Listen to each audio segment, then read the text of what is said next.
আসসালামু আলাইকুম ওরহমতুল্লাহ। 1 মিনিট মাদ্রাসায় আপনাকে স্বাগতম।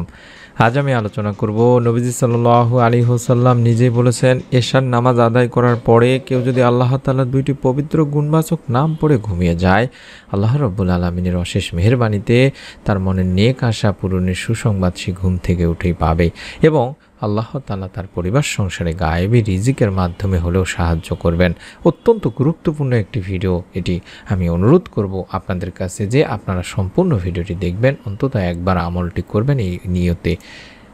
রহমতের প্রহর বা সময় বলতে রাতের শেষ তৃতীয়াংশকে বোঝায়। অলি আউলিয়ারা এই সময়কে ইবাদত বন্দেগীর উত্তম সময় হিসেবে বেছে নিতেন। এই সময় নবী করিম সাল্লাল্লাহু আলাইহি ওয়াসাল্লাম ও সাহাবারা নফল নামাজ, কোরআন তিলাওয়াত, জিকির, আজকার ও মুরাকাবা করতেন। এছাড়াও হযরত রাসূলুল্লাহ সাল্লাল্লাহু আলাইহি সাল্লাম প্রায় সারা রাতই আল্লাহ তাআলার দরবারে নামাজ, কান্নাকাটি, নফল ইবাদতে মশগুল থাকতেন। বিশ্বনবী সাল্লাল্লাহু আলাইহি ওয়াসাল্লাম শেষ রাতে কিছুক্ষণ ঘুমাতেন, তারপরে উঠে ফজরের নামাজ আদায় করতেন। সাহাবাদের অনেকেই নবীজিকে স্মরণ করে সারা রাত ইবাদত করতেন, যদিও নবীজি সাল্লাল্লাহু আলাইহি সাল্লাম এটা চাইতেন না যে তারা এত কষ্ট করুক।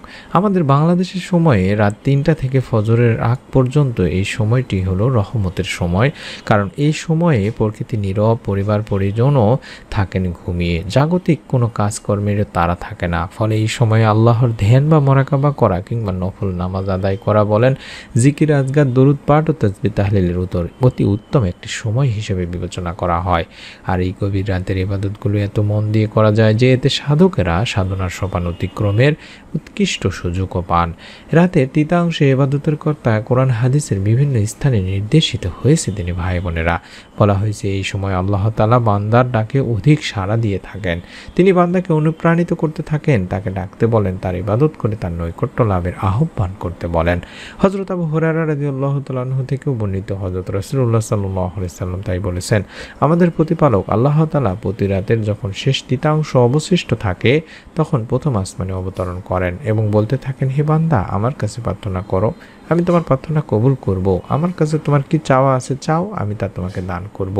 আমার কাছে তোমার জীবনের গুনাহের জন্য ক্ষমা প্রার্থনা করো, আমি তোমার গুনাহ মাফ করে দেব, ক্ষমা করে দেব। বুখারী শরীফের একটি হাদিস। এভাবে আল্লাহ তাআলা ফজরের আগ পর্যন্ত তার বান্দাদেরকে ডাকতে থাকেন। আর যে বান্দা তার মাবুদ মাওলাকে ডাকার মতো ডাকতে পারেন, আল্লাহর নিকট কাকুতি মিনতি করতে পারেন, রহমতের আমলের বদৌলতে আল্লাহ তার ভাগ্যের দরজা খুলে দেন। এই সময়টিতে আমরা যত ইবাদত করি দিনী ভাই বোনেরা, এগুলো নফল ইবাদত। আপনাদের জন্য আমি অনুরোধ করব, যদি সম্ভব হয় এই সময়টিতে উঠে 2 রাকাত সালাত আদায় করে আল্লাহ তাআলার কাছে বেশি বেশি আল্লাহ তাআলারই দুটি পবিত্র গুণবাচক নাম ধরে ডাকার। আর যদি সম্ভব না হয় তাহলে এশার নামাজ আদায় করার পরেও আপনারা ঠিক এই আমলটি করতে পারবেন। অর্থাৎ এশার নামাজ আদায় করার পরে রাতে ঘুমাতে যাওয়ার আগে 2 রাকাত নামাজ আদায় করে নেবেন, সুন্দর করে উযু করে। তারপরে আল্লাহ তাআলার দুইটি পবিত্র গুণবাচক নাম দরুদ ও ইস্তেগফার পাঠপূর্বক অন্তত 101 বার পাঠ করবেন। আমি নিয়মটি শিখিয়ে দিচ্ছি ইনশাআল্লাহ। আমরা জানি আল্লাহ তাআলার 99টি পবিত্র গুণবাচক নাম আছে, আর এই নামগুলোর মধ্যে আল্লাহ তাআলারই তেমনই কিছু গুণবাচক নাম আছে যেই নামগুলো পাঠ করলে আল্লাহ তাআলা বান্দার মনের নেক আশা পূরণ করেই থাকেন। তেমনই একটি নাম আমি আপনাদের সামনে তুলে ধরব, যেখানে আল্লাহ রাব্বুল আলামিন পরিষ্কার করে দিয়েছেন বিষয়টি। আল্লাহ তাআলা বলেন, হে আমার বান্দারা, আমার 99টি সুন্দর সুন্দর নাম রয়েছে, যেটা তোমার পছন্দ সেটা ধরে আমাকে ডাকো। সূরা আরাফে বলেছেন। আর আপনি যদি মনে করেন যে আপনি আল্লাহ তাআলার পবিত্র গুণবাচক নামগুলোর মধ্যে যে নামটি আপনার কাছে সহজ মনে হবে সেটি ধরে আপনি আল্লাহ তাআলার কাছে আপনার মনে নেক আশা তুলে ধরতে পারেন। তবে আজকে আমি আপনাদেরকে যে সিফাতি নামটির কথা বলবো সেটি আল্লাহুস সামাদ। আল্লাহুস সামাদ, আল্লাহুস সামাদ, এইভাবে আপনাকে পড়তে বলবো। এই আল্লাহুস সামাদ এই নামটি অত্যন্ত গুরুত্বপূর্ণ একটি নাম দিনী ভাই বোনেরা। যে নামটা পাঠ করলে আল্লাহ তাআলা মনের নেক আশা পূরণ করে থাকেন এবং বান্দার দোয়া কবুল করে থাকেন। এই আল্লাহুস সামাদ নামটি আমি আপনাদেরকে দেখাচ্ছি। এই নামটি আল্লাহ তাআলার একটা সিফাতি গুণবাচক নাম এবং এই নামটি কোরআনুল কারিমের সূরা ইখলাসের একটি সূরার মধ্যে রয়েছে তিনি ভাই বোনের। অর্থাৎ কোরআনুল কারিমের একটি সূরা ইখলাসের মধ্যে রয়েছে। অর্থাৎ আমরা যদি এই সূরা ইখলাস পবিত্র কোরআনুল কারিমের 112 নম্বর সূরা যেটা, সেটাই কথা বলছি।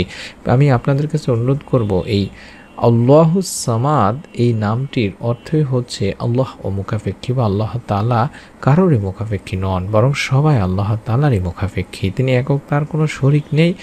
সমস্ত সৃষ্টি আল্লাহর মুখাপেক্ষী, কিন্তু তিনি কারো মুখাপেক্ষী নয়।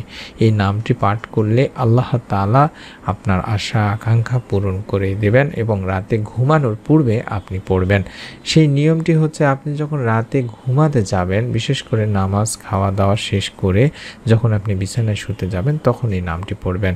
প্রথমে 3 বার দরুদ ইব্রাহিম পড়ে নেবেন বা অন্য যে কোনো দরুদ পড়তে পারেন, অর্থাৎ নামাজের বৈঠকে যে দরুদটি পড়ে সেটি দরুদে ইব্রাহিম। এই দরুদটি পড়ার হয় তখন সেই দরুদটি পড়ার পরে আপনি চাইলে সাল্লাল্লাহু আলাইহি ওয়াসাল্লাম যেটি ছোট দরুদ আছে সেটিও পড়তে পারেন। যাই হোক, যে কোনো দরুদ আপনি আগে 3 বার পড়বেন। তারপর আল্লাহ তাআলার এই পবিত্র গুণবাচক নাম ইয়া সামাদু অথবা আল্লাহুস সামাদটাই পড়ার চেষ্টা করবেন।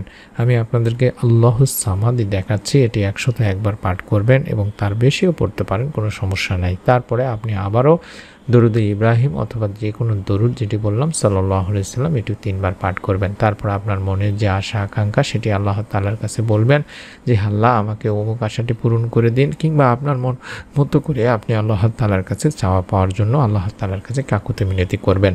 ইনশাআল্লাহ আল্লাহ রাব্বুল আলামিন আপনারও মনের নেক আশা পূরণ করে দিবেন। এই আমলের মাধ্যমে আল্লাহ তাআলা বান্দার মনের নেক আশা পূরণ করে থাকেন।